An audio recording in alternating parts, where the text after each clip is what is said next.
My name is Katie Schumacher, and I was 25 years old when I finally realized that in my family, love had always been conditional. I was the youngest child, by far. My two older sisters, Gloria and Lori, were already adults by the time I hit my teens.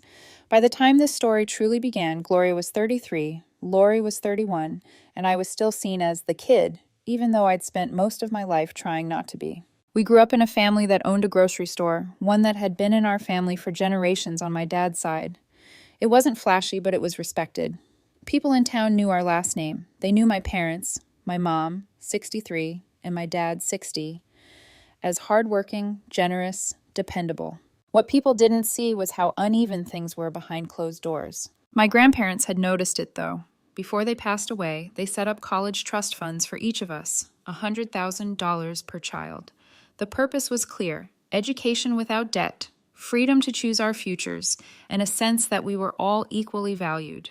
At least that's what I believed. Gloria and Lori received access to their trust funds as soon as they turned 18. No questions asked, no lectures, just congratulations and paperwork. They spent every dollar. Some of it went toward college tuition, yes, but a lot of it went toward trips, clothes, cars, and finding themselves.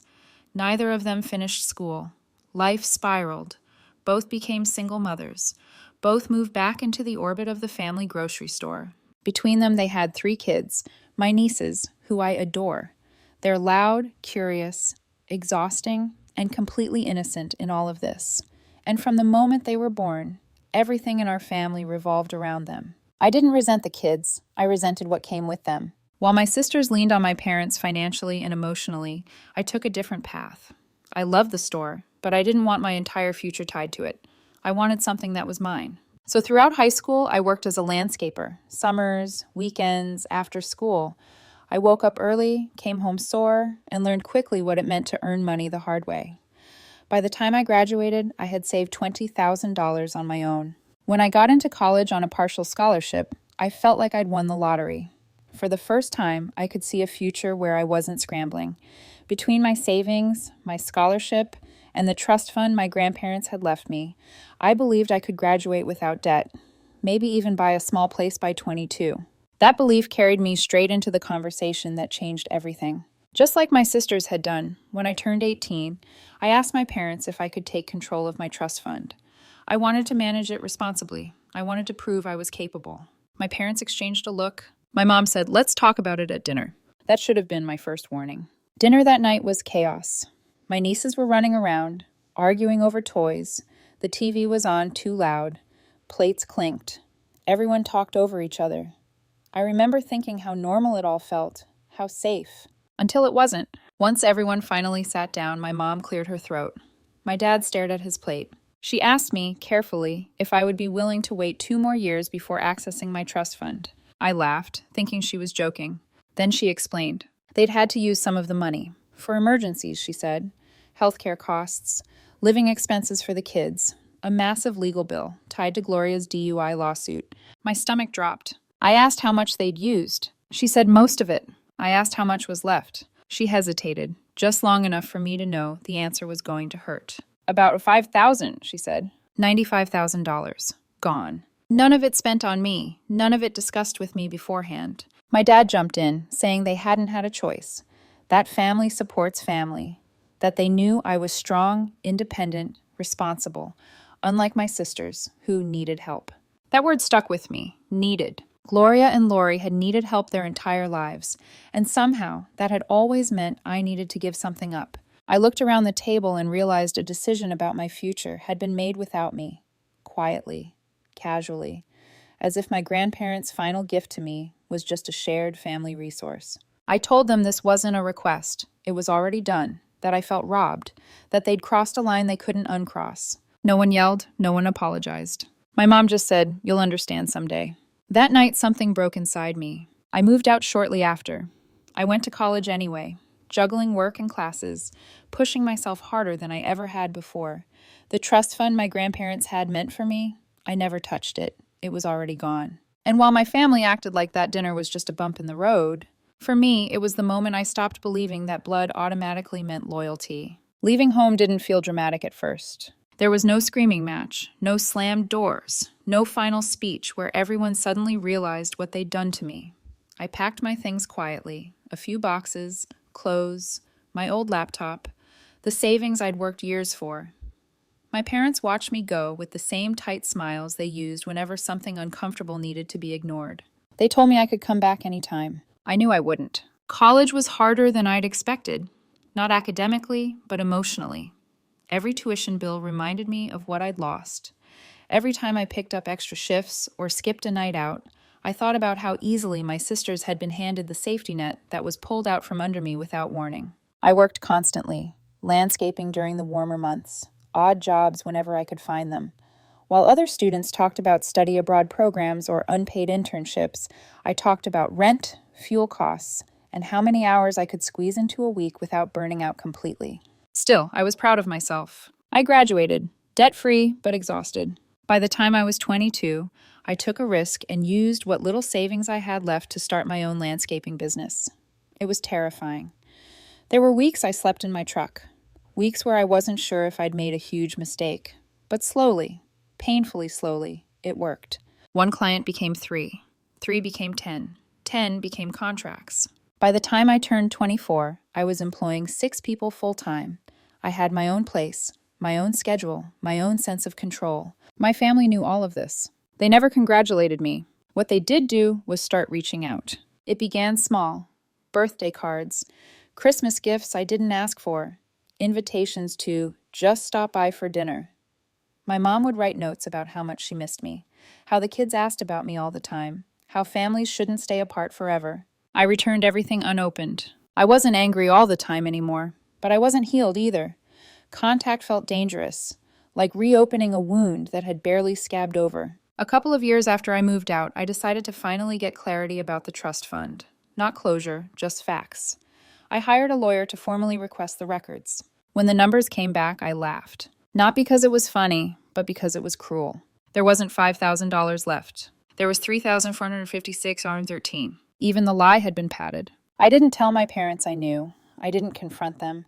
Something in me just shut down. Whatever chance they'd had to make things right slipped away quietly, the same way the money had. Then I met Daniel. He wasn't flashy, he didn't push, he listened. We met through mutual friends, and for the first time in a long time, I felt seen. Not as the responsible one, not as the backup plan, but as myself. He admired how hard I'd worked. He respected my boundaries. When I told him about my family, he didn't interrupt or offer solutions. He just said, "That shouldn't have happened to you." That sentence did something to me. We built a life together slowly, carefully, and when he proposed, I said yes without hesitation. The wedding planning was when everything I'd buried started to surface again. Daniel wanted to meet my family. Not out of obligation, but hope. "They're still your parents," he said gently one night, "and I don't want us to start our marriage with something unfinished hanging over you." I wanted to want that. But forgiveness felt like surrender, like telling them what they'd done hadn't mattered. I told Daniel I wasn't ready. He said he understood. I believed him, until I found out he'd been talking to them anyway. Not maliciously, not secretly at first, just gradually. My mom had found him on Facebook. She'd messaged him, told him she missed me, told him she was afraid she'd never see me get married. He hadn't told me, not because he meant to deceive me, but because he was afraid of reopening wounds. That fear didn't soften the betrayal. When I confronted him, he broke down, told me he'd even met them at a restaurant a month earlier, that it had been emotional, that my mom had cried, that she'd begged him to help fix things. He admitted he'd planned to wait until after the wedding to tell me. That hurt more than the meeting itself. For a moment, I considered calling everything off. But then Daniel's parents stepped in. His father, who'd always treated me like family without expectation, sat across from me and said he didn't want to lose me as a daughter over a mistake made from love, not manipulation. I saw real fear in his eyes. So I forgave Daniel. And just when I thought the ground was steady again, my sisters showed up at my business. With the kids. They cried, apologized, told me they missed me, that they'd handled things wrong, that the trust fund situation had torn our parents apart. And then they told me the truth. The money hadn't been a joint decision. My mother had drained the trust fund without my father knowing. When he found out, she begged him to cover for her, to pretend it was shared blame so I might forgive them someday. That lie destroyed their marriage. And suddenly, everything I thought I understood shifted. I wasn't just the one who'd been sacrificed. I was the secret everyone had been carrying. And now they wanted absolution. I wasn't sure yet what I was willing to give. I didn't sleep the night my sisters told me the truth. Not really. I lay in bed next to Daniel, staring at the ceiling, replaying every memory I had of my parents over the last few years. Every awkward pause, every deflection, every moment where something felt off, but I'd told myself I was being dramatic. Turns out I hadn't imagined any of it. My mother had taken the money, my money, without telling my father. And when the truth finally came out, instead of owning it, she asked him to lie with her, to shoulder the blame so she wouldn't look like the villain she already feared I thought she was. That lie cost me my relationship with my dad. That was the part I couldn't stop thinking about. A few days later, my dad asked to meet me, just the two of us. He specifically asked that my mom not be involved. That alone told me how bad things had become. When I walked into the cafe, I barely recognized him. He looked smaller somehow, older. His shoulders were slumped, his hands trembling slightly as he wrapped them around his coffee mug. Before I could even sit down, he asked if he could speak first. He didn't wait for my answer. He told me he'd been struggling with depression for years, that the guilt of what he'd done, or failed to do, had been eating him alive, that knowing I hated him, believing he was responsible for taking something my grandparents had left me, was a weight he carried every single day. Then he said something that broke me. He told me he was jealous. Jealous of the relationship I had with Daniel's father. Jealous that another man got to be the kind of dad he should have been to me. Jealous that he heard from friends how proud that man was of me, while he felt like he'd lost the right to feel anything but shame. And then he cried. Not quietly, not politely. He broke down completely, sobbing into his hands, apologizing over and over again. When he finally managed to breathe again, I told him I knew the truth, that I knew my mom had taken the money, that I understood why he'd gone along with her lie, but that it didn't make it hurt any less. Covering for her had meant sacrificing me. I told him I still loved him, that I didn't want him carrying her mistakes anymore, that whatever happened next, he didn't owe me his silence or his loyalty at my expense. We hugged for a long time, long enough that the world outside the cafe seemed to disappear. That was the moment I realized forgiveness didn't have to mean reconciliation with everyone. Sometimes it meant choosing who you were willing to rebuild with. That night, I invited my dad, my sisters, and my nieces over for dinner at my place. I made one rule. My mom was not invited. I was clear. If she showed up, even unexpectedly, it would be the last time I spoke to any of them. They agreed. The dinner was fragile, careful. We laughed, but it felt tentative, like stepping on thin ice. The kids asked why I hadn't been around. I told them grown-up problems sometimes take time to fix. They accepted that answer more easily than the adults ever had. After dinner, my mom tried to call me. I didn't answer. She sent a message saying she deserved a chance to explain, that I was tearing the family apart by excluding her, that she was still my mother. I replied with one sentence. If you want to talk to me, bring a check for $100,000. That was it. No insults, no explanations, no apologies demanded. Just accountability. The fallout was immediate. My sisters told me I was being too harsh, that mom didn't have the money, that I needed to hear her side of the story. That family wasn't about transactions. I reminded them that my future hadn't been a transaction either. Daniel supported me completely. After what he'd put me through, he didn't push, didn't suggest compromises, didn't try to fix things behind my back. He told me he trusted my judgment, and that whatever I decided, he'd stand beside me. That mattered more than he knew. As the wedding approached, the pressure increased. Relatives reached out. Friends of my parents asked why my mom wasn't invited. Some people implied I was being cruel. Others told me to be the bigger person. No one offered to replace what had been taken. I met with my sisters privately one last time. I told them I loved them, that I loved my nieces, that I didn't blame the kids for anything that had happened, but I also told them the truth they didn't want to hear. What had been taken from me wasn't just money. It was choice, freedom, the ability to start my adult life without fear. My grandparents had left us each a gift, and while my sisters had used theirs, however recklessly, I had been robbed of mine entirely. We cried, all of us. I accepted their apologies because I believed they were genuine, but I also told them I wasn't ready to let go of the resentment yet. Healing, I said, doesn't run on other people's timelines. They nodded, even if I could tell they wished I'd said something else. As for my mother, she still hasn't shown up with a check. And until she does, the door stays closed. Not out of spite, but because boundaries are the only thing that ever kept me whole. Stop! The closer the wedding got, the quieter everything became. Not peaceful, just tense, like the air before a storm that might never actually break, leaving everyone stuck holding their breath. My sisters stopped calling every day. My dad checked in occasionally, always careful, always respectful of the line I'd drawn. My mom stayed silent. I didn't know if that silence was pride, shame, or strategy. 2 weeks before the wedding, my dad asked if he could come by alone. When he arrived, he looked different again, lighter in some ways, but worn thin in others. He told me he'd finally stopped covering for my mom completely. No more half-truths. No more shielding her from consequences. He said she hadn't taken it well. They'd argued for days, screaming matches that echoed through the house that once felt like home. She accused him of turning me against her. He accused her of destroying his relationship with his youngest daughter and then asking him to carry the guilt.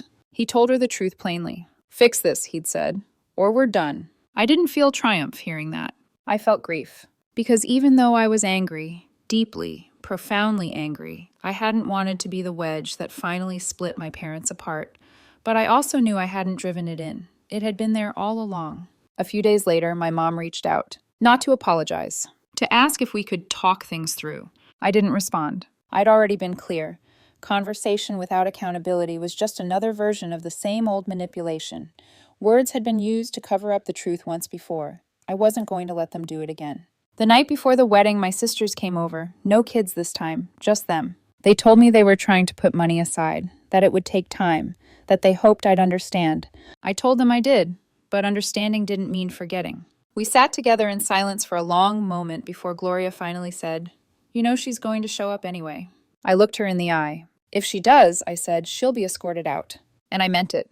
The wedding day was beautiful. Daniel cried when he saw me walk down the aisle. His parents hugged me like they always had, like family without strings attached. My dad sat in the front row, tears streaming down his face, pride and regret tangled together in a way I suspected he'd be untangling for the rest of his life. My mom wasn't there. For the first time, I didn't feel guilty about that. Instead, I felt steady. Not healed, not whole, but steady. Later that night, after the music faded and the guests left, Daniel and I sat together in the quiet of our new home. He asked me if I thought I'd ever forgive her. I thought about it for a long time. "I don't know," I said honestly, "but forgiveness isn't the same as access." He nodded. That distinction mattered. A week after the wedding, my dad came by again. He told me he'd started therapy, that he was trying to rebuild himself the way I'd rebuilt my life, piece by piece, with intention. He said he was proud of me. Really proud. That was enough for now. As for my mom, the check still hasn't come. And until it does, the story stays unfinished. Not because I need the money, but because I need the truth to be acknowledged in the only language that ever seemed to matter in my family: consequences. I didn't ghost my family to punish them. I walked away to save myself. And this time, I'm not walking back unless it's on my terms.